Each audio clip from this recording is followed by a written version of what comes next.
So what businesses are recession-proof? Well, let me give you another view on this. Some businesses are not only recession-proof, they grow during a recession. And so you can think of this as, where is my opportunity? Because as the old saying goes, there's a silver lining in every cloud. There's an opportunity in every turbulence. And there is. You just have to identify it and also ask the right questions. Because sometimes the questions we ask ourselves drive our focus. And you want to make sure you think about it in the sense of not defensive, like where can I thrive in a recession, but instead, where's the opportunity in this turmoil? Because when there's turmoil, there's definitely opportunity.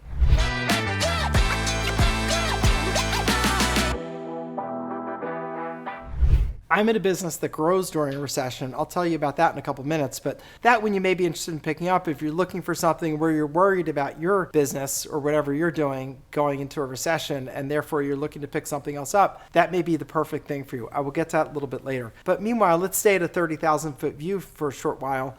So we think about generically what's going to do well in a recession and what's not. The first thing I would tell you is that most businesses don't die during a recession. They shrink, they get smaller, but they don't die. And if you're in a business and you're concerned about it, what you should do is make sure you have a tight handle on your financials. So what you want to check is things like, what's your lead flow? Are leads still coming in? What's your conversion rate? Are people still converting from a lead or a looker to a buyer? And then measure, how much are they buying? Like, are they buying at an increased rate or decreased rate? And what that really means is, what do I get from a buyer? Do I get $100? Do I get $1,000? Do I get $10,000? And you want to monitor those figures, because then you can start to see if your business is faltering. And don't be afraid to make changes during a recession. When business conditions change, you often have to prune your business, and you look for things that you can cut. Like, for example, when we started seeing things slowing down, we looked at all the things that were subscriptions that we'd subscribed to. And we found literally thousands and thousands of dollars worth of things per month that we weren't even using anymore. And we had to go through and just do a big exercise saying, who subscribed to this Adobe Acrobat Pro?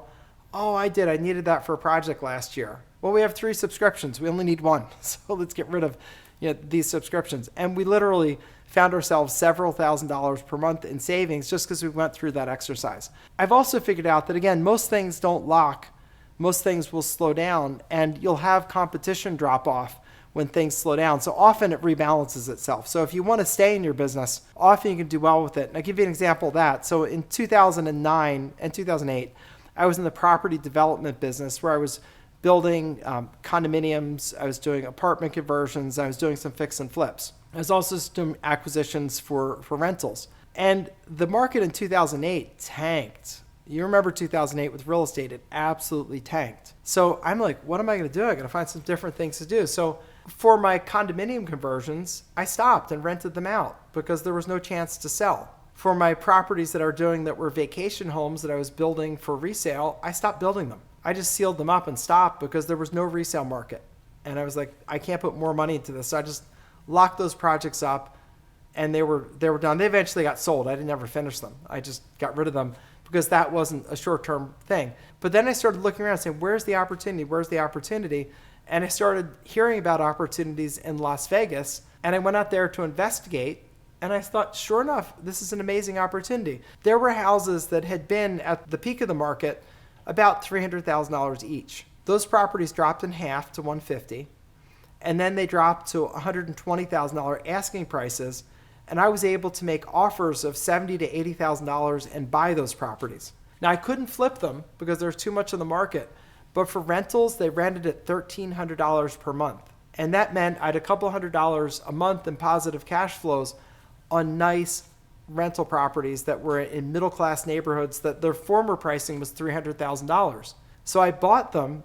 And then, sure enough, in not too long of a time, meaning 3 or 4 years, those properties started returning to their former values, and the rents were incrementing up, and I made money every month as rentals. Plus, when I resold a couple of years later, I doubled my money in every one of those. And it's because I looked at it and I said, it makes sense to buy this because I can buy a really nice house that needs no work and rent it out and get positive cash flow. I'm going to do that. And I'm going to do it twice on Tuesdays if I can because it's just that good of a deal. And that's very unusual that you can get great houses that don't need much work in great neighborhoods at prices where they cash flow even when you're buying at retail. And it's extremely easy. So when you think about your business, think about, is my recession really a localized phenomenon? And for me, where I was doing a lot of my work, it was localized, and it was a depression. It wasn't even a recession. The business I'm doing now, looking sort of into the mouth of what will probably be a pretty significant recession. I mean, who knows? But I think it will be. I look at it, and I'm in the business of overages, which is helping people that have been foreclosed, either because they didn't pay their real estate taxes or they didn't pay their mortgage, helping people get back a refund from the foreclosure proceeds, which happens just when the property sells for more than the debt, which happens every day, happens all the time. Most of the time with houses, it does exist. And these overages tend to be in the tens of thousands to hundreds of thousands of dollars. And you recover that money, you get a percentage of it, and you help people by getting them tens of thousands to hundreds of thousands of dollars that they otherwise never would get because they don't know that this money exists, so they don't end up even applying for it. And you don't get it unless you apply for it. So that's an instance of a business where if we do have a recession, or especially if it's a severe recession, the number of foreclosed properties just goes up. And what that means is the number of deals or opportunities to help people goes up. Not really any more complicated than that. And this can be a wonderful opportunity for you as a person to help people and make great money. And I don't take any joy in a recession. I'm like, oh boy, I hope there's a big recession. I have plenty to do anyway. There are enough deals now. Like in my internal database at the moment, we're just over $350 million worth of excess funds sitting there, just over 14,000 people that are owed money that can claim some part of that. And every day, a couple thousand properties get sold at mortgage foreclosure and tax foreclosure sales. So, it's like this incredible number of deals and potential that's out there. So I'm never going to run out of things.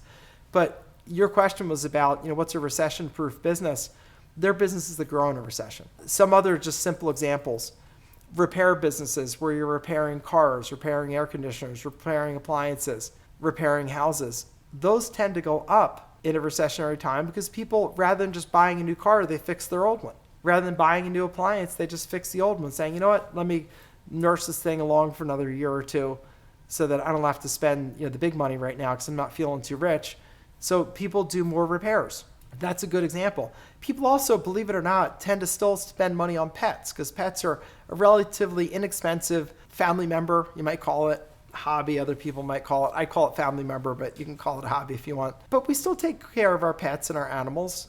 And that means that grooming and sitting and caretaking services all do well in a recession. And there are lots of things people do, even things like Airbnb, where people are taking maybe even localized vacation or something less expensive. Airbnb is a less expensive way typically to vacation than going to hotels because if, like with me, you travel with kids, you can rent one place rather than 2 or 3 hotel rooms. You can have some food that you can prepare in your house, which is cheaper and easier when you have little kids like I do.